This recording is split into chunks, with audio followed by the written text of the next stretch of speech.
How you going, guys? Few things to talk to you about. First of all, thank you very much for those guys that are engaging with this process of sending text messages and responding. If you do respond to the generic text message that I send out asking a question, I'll give you a personal response as well. So that can be normally referring to what you've put down there. It can be giving a bit of an update of what other people are saying earlier than what you'll get it via us otherwise, in statistics and stuff. So if you do respond to me, I'll respond back to you personally as well. So that might encourage you to as well, because it becomes a two-way conversation quite often, and there is some nuggets of gold that do come out of that as well from personally communicating with you. So thank you for those guys that are engaging in that process. You're giving back to the group, and I tell you, it comes back to you as well. So please continue to do that, and please, other people do engage in it. It doesn't have to be a big response, so don't worry about leaving it till you get home. If you want to email and text message me when you get home, great, do that. But you can just give a quick response as well, and it's great to see particularly how you're going with things, or you've got a bit of information to give us about what poison you use or whatever, right? So great information there. I've updated the poisons page as well to reflect some of that new information that come through, and that'll be in that link as well, the link of the text message I'm about to send you out as well with this on it. So meetings, I've booked the Alma for next Thursday night between 5 and 7 standard, but we must be seated when we're actually in the place. So I'm not going to get up the front and give a presentation. I'm not going to drive us around a group, because I don't think we'll have the ability to project our voices big enough. So it's a catch up. So excellent. So we just get to catch up with the guys, around tables, maybe groups of 6 of you will be catching up. I'll just come around and have a talk to you about what's going on in your business, what you're talking about. But it's mainly just a catch up, right? But it will give you more time with me, right? So if you want something that you want to have a little bit of a mini business review, just rock up there at 5, and I'll do like 20-minute blocks probably, or 10-minute blocks with those guys. They've got questions, burning questions. I'll ask them 5 questions. You can fire back answers, and we have a discussion. So that's all a business review has to be. Just a snippet, and then you can catch up with your mates and have a beer, obviously. Must be seated though. We've been working really hard on this Google My Business web pages. My God, what a big job it is, and what a dog's breakfast it was that we got left with. So we're working with that, but they're coming out now, right? So those Google My Business postcards in your letterbox, if we're engaging with you because you don't have that page up yet, then they're coming around in the letterbox. So that's great, because it just took forever for them to come from when we first notified you, right? So, and it's been we're chasing Google for it as well. So it looks like they're coming out now. That's going to be a big win for us. It creates an infrastructure that then ranks us higher on web pages, allows us to control that first page, yeah? So that's our goal, control the first page. The way to do it is through these Google My Business. That's what SEO is these days, basically. We've got after we've established the infrastructure, then we have to feed it. And the infrastructure isn't just Google My Business, it's actually 2 web pages that you've got, one national, one ours as well. So that they've got to rank. Your Google My Business page needs to rank, obviously with the map, so that we can control that first page when people type in.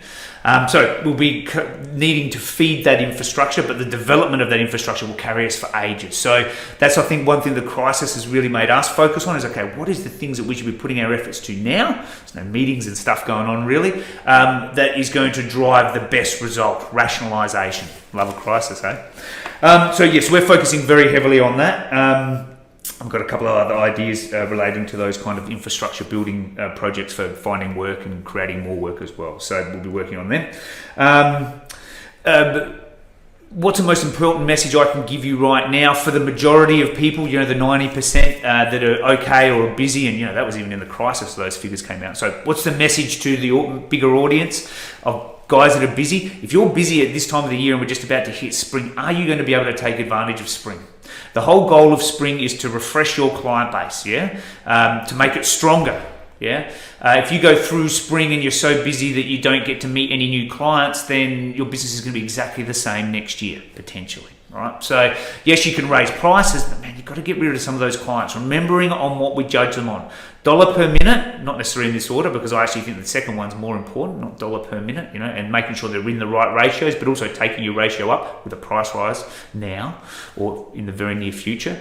The second one is additional services. That's probably the most important if you ask me. So you know what clients never give you additional services. Probably the easiest way to do without tracking how many they do is the clients that don't give you any additional services. Okay, they're probably the first ones to think about replacing, and you can do it via things like 2 on, 1 off. That's cool, but just open yourself up so you are meeting those 2. Just don't be so busy that you don't meet those 2. Or you can do it in a bit more of a longer plan when you go. So the plan could be that you're going to meet like 20 clients over the spring period, and you're going to keep half of them as regular, because not only do you just meet them as regular, but then you contact them after 4 weeks, and your conversion ratios can get as high as 50% using that technique. Yeah, so obviously it comes through the call center at about 22% wanting regular mow or regular garden. You go and meet them. Hopefully by meeting them and seeing the job, you're turning that into 35%, and then by calling them after 4 weeks, man, you're getting the last 15% that there is there that can turn into regular.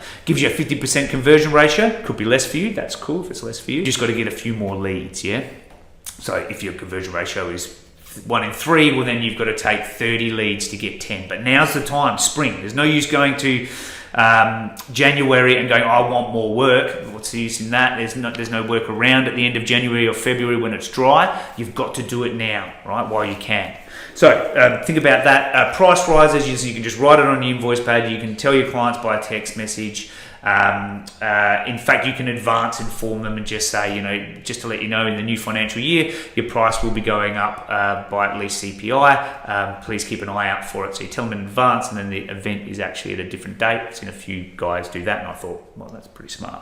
So a couple of options there for you. Main thing is come along to a meeting. Meetings are great. God, I miss meetings. It's in this office, dealing with complaints, dealing with problems, stuff like that. When I come to a meeting, God, I feel refreshed. I'm sure you do too. It's something out of the ordinary that gets that testosterone back into your business, that gusto back into your business. So come to a meeting if you can. They're going to be coming back on, right? So don't continue to hibernate like we are, or like we'll become attuned to, right?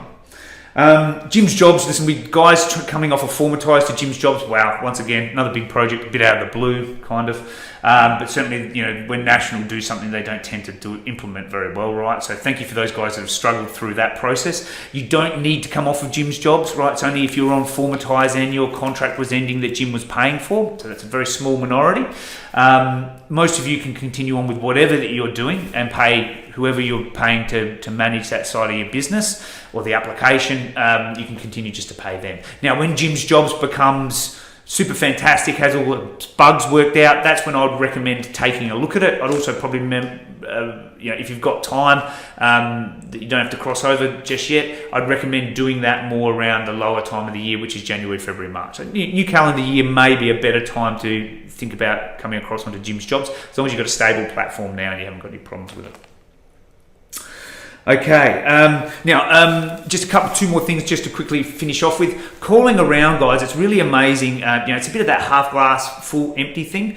When I ask, how you going, do you go to a negative or do you go to a positive first? So if you go, it's a positive, guys, normally if I say, hi, how you going? They go, yes, it's going really good. Yeah, I picked up a few clients. They'll tell me about their wins.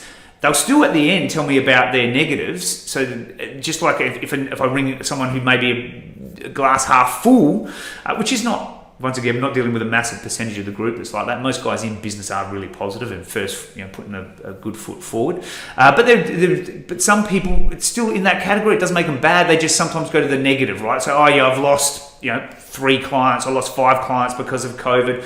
Negative. Then positive. Cool, no worries. But the sum total is the same, same amount of negative, same amount of positive, but what do you go to first? Do you go to put your foot forward and go positive, or do you go negative? And I think that there's something about that from what I see from calling guys, there's something there, right? So catch yourself. If you're one of those guys that it's easy to slip into just going to the negative, then catch yourself and just try to go to a positive first. Doesn't change reality. Same amount of negatives, same amount of positives, but go to the positive first. Yeah, there's a difference there. Guys that are doing that, I seem to be happier, and they're probably more engaged in their business, more positive, and therefore picking up more customers and running better businesses and getting more success. So there's something there.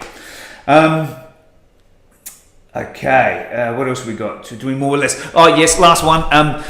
One of the conversations I had, I was talking to one of the fellas, and he was talking about revenue was down because of COVID in his business, but he said I've got less money coming in. He said, but it's amazing, Shane. I've actually rationalised a lot. So there was a few things I was just wasting spending money on, both in his business and in his personal life. It was kind of like I can do just as much with less. I've rationalised. So when things pick up, and they were at that time for him, he's going, I'm now able to actually take on a bit more work, and I think there's an element that the weakest clients fell off. Of course, any kind of crisis situation, that's what it does.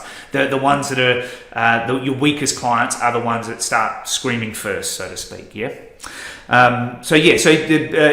was actually quite proud of himself, but also he probably was, what he was indicating was, from my previous talk about what a crisis does, he was saying, actually I did feel that in my life. I really rationalised what we were doing.